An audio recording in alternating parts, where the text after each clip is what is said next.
Am I the asshole for saying I won't coddle my infertile sister anymore? My sister, Julie, has tried to have a baby for 5 years. She had a miscarriage 2 years ago and outside that, has been unable to get pregnant. My heart hurts for her. However, one thing I don't agree with is how my family has handled it. We're not allowed to talk about babies around Julie. Any kids younger than 3 can't come to family events that she'll attend. She won't attend baby showers, baptisms, etc. The last one I understand, but the rest feels overkill. I got pregnant last year. I told Julie first and she reiterated her boundaries. I said I understood. The first hurdle came with my baby shower. My mill was throwing it. I didn't expect Julie to come. Then my mom told me I shouldn't have one period, out of respect. I said that was ridiculous. She didn't have to come, so what did it matter? Only 3 people from my side of the family came to the shower. When my son was born, I posted a birth announcement on Facebook. My parents lectured me for this and said it was going to hurt Julie. I said she could just block or mute me.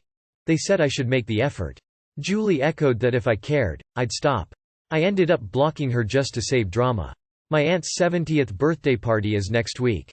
My husband and I planned to go, bringing our son. Julie called and asked if we were going. She then asked for me to get a sitter for our son. I said no. She doesn't want to miss the party. My aunt is one of the few people who agree that Julie's boundaries aren't fair and wants my son there, as she doesn't get to see him often. Julie got upset and started crying, saying that I was unfair. I finally snapped and asked what would happen when she got pregnant. Would we all be expected to shower her with the love and attention she's refused to give other people's kids? Will her baby be allowed to attend events? She said that was different. I said no, I'm not coddling her anymore. My son exists, he's family and he's coming. She can decide if she wants to or not. My parents yelled at me for being mean to Julie. They offered to pay for a sitter but I said no. It's not even her house. Am I the asshole? Not the asshole. Your sister is taking this way too far. Your point about her possible child is totally valid. I doubt she is doing this with friends and coworkers. Not the asshole. Good lord. Wow. She's trying to cut off all family event-related contact for your side of the family? She needs therapy badly. That's just so unfair to you and your child and the other relatives who do want to see the baby. Tell your parents that if they want to see their grandson they need to start treating him like a human being and part of the family, not a weapon pointed at your sister. 100% not the asshole. She doesn't want to miss the party. She doesn't have to. Accepting or declining an invitation is her choice just as it is the choice of everyone else invited. Wow. Just wow. Am I the asshole telling people in our neighborhood about my neighbor spying on my wife? My wife, 28F, and I, 30M, bought my grandparents' house a year ago. It's quite a big home in a good neighborhood with pool. We wanted a house with pool, to be honest. I'm an architect and my wife is an interior designer. So before we moved in, we did some works around the house. For better explanation, the neighbor in question is neighbor A and the other is B. The pool is located on the backyard closer to neighbor B, so we decided to put a sliding lattice wall in the middle of our yard and recess the pool area a bit. I did all of this because my wife likes to tan and swim topless. She doesn't do it all the time, but I wanted to ensure my wife's privacy as well as avoid snoopy neighbors as much as I can.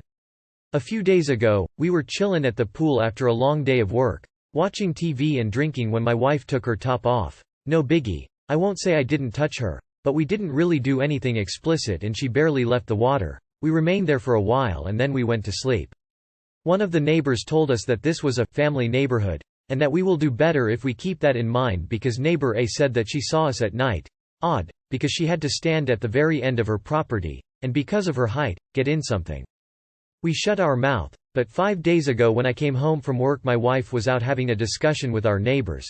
It turns out that the lady caught her husband watching my wife, the second time, and was calling her names. I cut the discussion short and sent them home, threatening to call the police if we caught the husband doing that. I guess the lady wanted to spread the word before we did to save face, and told a few of our neighbors about my wife being indecent, leaving her husband out completely. So I went out of my way too. Whenever I see someone her neighborhood friends I make small talk and tell them about my very nice lattice wall, the pervert husband and how he has to get out of his way to watch my poor wife at home. Needless to say they're being casted out for his behavior and my wife and I think it's funny but my family not so much, so I was wondering if we're in the wrong. Not the asshole. Number 1, it's your backyard. Number 2, you have went above and beyond to make this area a safe space for your wife. Number 3, your neighbor is most definitely a perv and deserves every snide remark he receives for his disgusting actions. Edit. I'm so sorry, this is huge. IDK what I did. Not the asshole. You installed privacy walls, and it is your property. If your wife wants to be topless, there is absolutely no issue. If someone is going out of their way to spy on her, they are the ones in the wrong, and are a predator.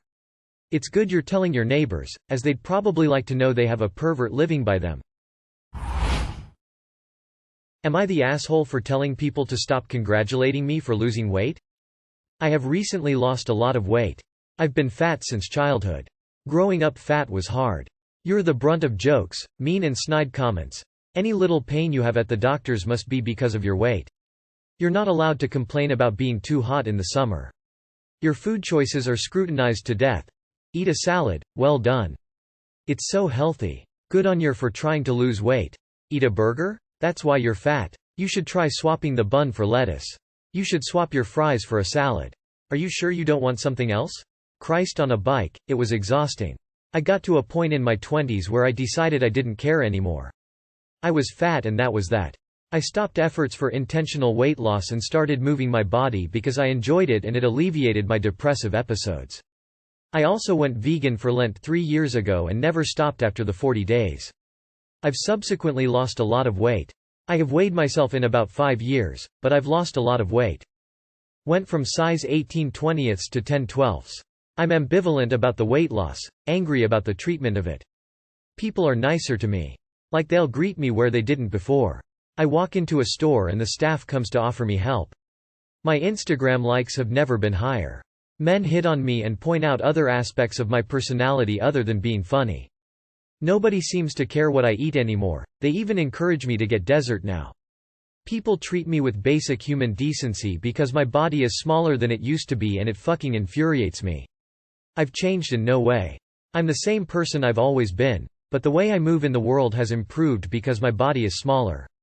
I went to a family event for the first time post-pandemic. Jaws literally dropped. OMG op, you look so good. You have to tell me your secret. I asked people to stop commenting on my body as it was making me uncomfortable. They persisted until I snapped. I told them, very curtly and firmly but never shouting, that it's disgusting how they treat me. How the cousins who never invited me on girls' nights now want me to hang with them. How people are now talking to me about things other than work and taking a genuine interest in my life. How they're not even trying to conceal their fat phobia. It makes me sad that I could have had the love and support of my family all these years had I not been fat. People did the whole, no, it was your health we were worried about. And I pointed out how 2 of my cousins were either a high-functioning alcoholic or being on this side of coke addiction, yet none of them were ever treated with the disdain I was. Their concern was not my health, but my looks. Please spare me lies to my face. It got awkward and silent and my family left soon after. My parents went off on me in the car about it for making this awkward. They said I should have just said thanks and not ruined the family gathering. Am I the asshole? ETA. Okay, it's time for me to throw this throwaway away, I've procrastinated enough lol. I think the major consensus is I'm not the asshole here, so I won't be apologizing to anyone, hooray. Just some final thoughts from me. Fat people deserve to live lives with the same decency and respect afforded to thin people. Fat people, be happy. Curate environments where people love you no matter what you look like. Have confidence to challenge your doctor if they're not listening to you and ask for a second opinion. Being shamed into deference may kill you, it almost did me. Nobody is a bigger expert on your body than you. You should not have to lose weight to gain respect. You cannot tell if someone is unhealthy based on their looks. Being fat is not inherently unhealthy, just as being thin is not inherently healthy. If you disagree with me, go argue with the brick. Thanks to the gems who've engaged me today. 1. By hand-waving scissor. Yeah lol. People who deeply believe the lie they tell themselves that, oh, I don't have anything against every single fat person I see, I just am worried about health, have a really hard time when confronted. Deeply not the asshole, and I honestly wish more skinny people could get harshly told that they need to stop giving other people, friends or strangers, their opinions about their body. Tangentially, if you don't already, you might want to pick up the podcast maintenance phase. I feel like you'll find a lot of conversations, topics they cover really cathartic. Edited for clarity because I can word salad sometimes. Am I the asshole for telling my friend she should have thought before having kids if she wanted more freedom? My friend, Isla 26 female, and I, 26 female, have known each other since middle school. We applied to the same college and got in. However, Isla got pregnant after a few months and decided to drop out. She's had 3 more accidental pregnancies and is now a stay-at-home mother of 4. I was telling her the other day that I'm going traveling to Europe and if all goes well, I will be moving there. She got really annoyed with me and told me that it must be nice to have all the freedom and no responsibilities. Like hello, I work, I'm doing my PhD, it's not like I'm just sitting on my ass, because I don't have kids. This isn't not the first time she took jabs at me for that, but it was the first time she was this rude. I told her that if she wanted to be free and go off whenever and wherever she wanted, she should have used protection and thought before having kids. Our conversation was at my house and her kids weren't there. She got really mad and left, slamming the door on her way out. She hasn't replied to my messages but she's starting telling everyone what an AWFU person I am. Am I the asshole for snapping at her? 4 accidental pregnancies? At some point that's not an accident, that's choosing to let pregnancies happen. I think you've just grown too far apart. She's jealous but that's on her. She chose her life and you chose yours. 4 kids didn't just happen to her without her input. Not the asshole, and maybe it's best if you let the friendship fizzle out. Not the asshole. It's still beyond me how people get accidental pregnancies and still keep it. Let alone 4 times. If she didn't want the massive burden of having multiple kids, she should have thought twice about it. She chose her path and she's bitter about it. It's not your fault for having a human reaction.